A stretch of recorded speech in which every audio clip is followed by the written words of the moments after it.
सब प्रेम साहिब बंदगी। सदगुरु कबीर साहब के चरण कमलों में चरण बंदगी। महंत रामधनीदास साहब के चरणों में चरण बंदगी।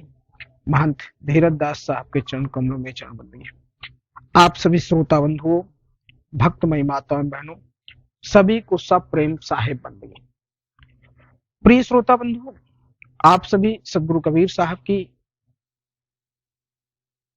परम ग्रंथ, जिस ज्ञान को मनुष्य ढूंढता है, उस ज्ञान की खोज बीजक में बताई गई है। सदगुरु कबीर साहब के बीजक में जिन शब्दों को आप सुनते हैं, श्रवण करते हैं, समझते हैं, वह संसार के समस्त ज्ञानों का एक, कहा जाए तो रहस्यमयी, जिन शब्दों को मनुष्य ढूंढता है, उसका संग्रह है। आज सदगुरु कबीर साहब की बीजक में रामायणी नंबर 7 से सदगुरु कबीर साहब कहते हैं, तहिया होत पवन नहीं पानी, तहिया श्रेष्ठ कवन उत पानी, तहिया होत कली नहीं पूला, तहिया होत गर्भ नहीं मूला, तहिया होत विद्या वे नहीं वेदा, तहिया होते शब्द नहीं स्वादा, तहिया होते पिंडो नहीं वासु, नहीं धरण धरणी न पवन आकाशु, तहिया होते गुरु नहीं चेला, गम्य अगम्य न पंथ दुहेला। सदगुरु कबीर साहब कहते हैं, तहिया अर्थात विदेह मुक्त हालात, जबकि वायु और जल आदि तो थे ही नहीं। जब वायु भी नहीं था, जल भी नहीं था, पृथ्वी भी नहीं थी, आकाश भी नहीं था, मृतलोक भी नहीं, जो भी कहीं कुछ नहीं था, तब क्या था? तो फिर शरीर रूपी सृष्टि को कौन और कैसे उत्पन्न करेगा?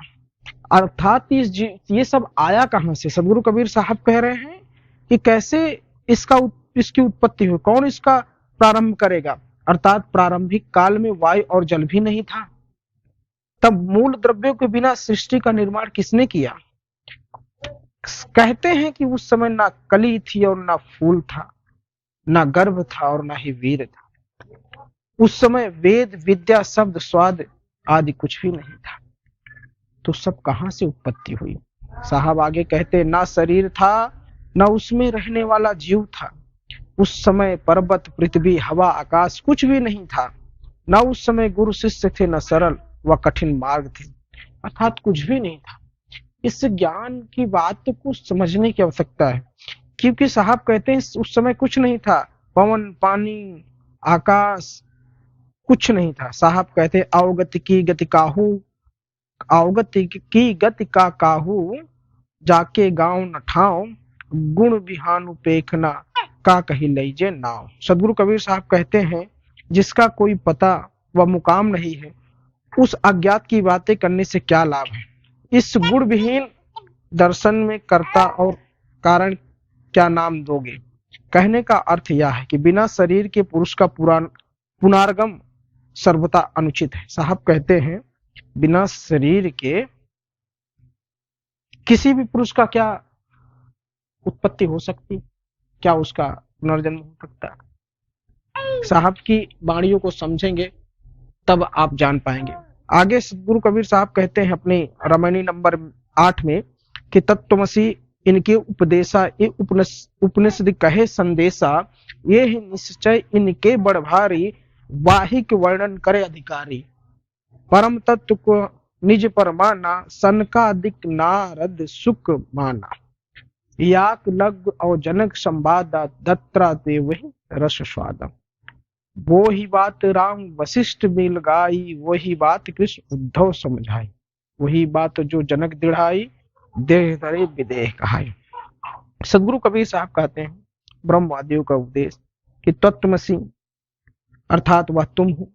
उपनिषद भी यही संदेश देते हैं कि उनके सिद्धांत पर पूर्ण विश्वास भी है।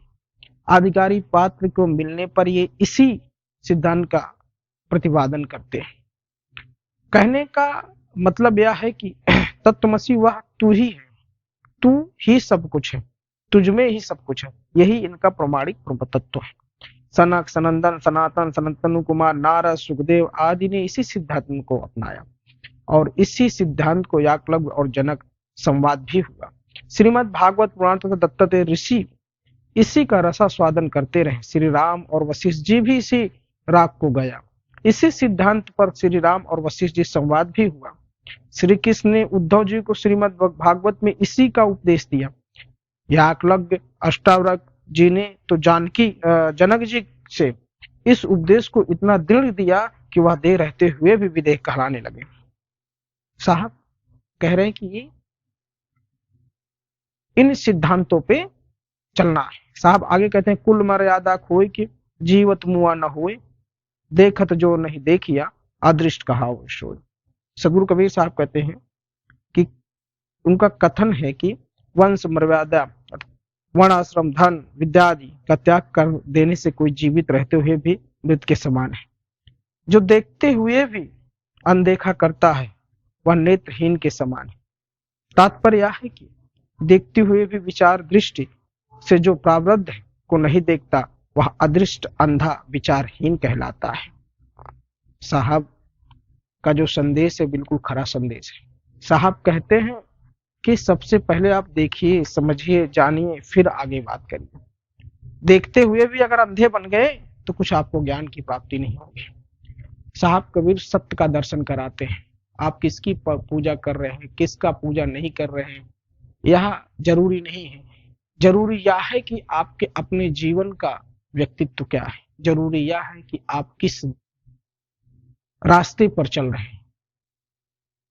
अगर आपका मन निर्मल है, आपका वर्ताव सही है, तो लोग आपसे प्यार करेंगे और आपके आदर सम्मान करेंगे। लेकिन आपकी बातें घृणात्मक रहेगी, कटुक वचन होंगे, तो लोग आपसे प्रेम के बजाय आपसे निकटता बनाते हैं, कहते हैं, लेकिन आपसे निकटता नहीं बनाएंगे, आपसे दूरी बनाएंगे, आपसे लड़ाई होगा, झगड़ा होगा। साहब कहते हैं सही बातों को जानना है, सत्य को समझना है।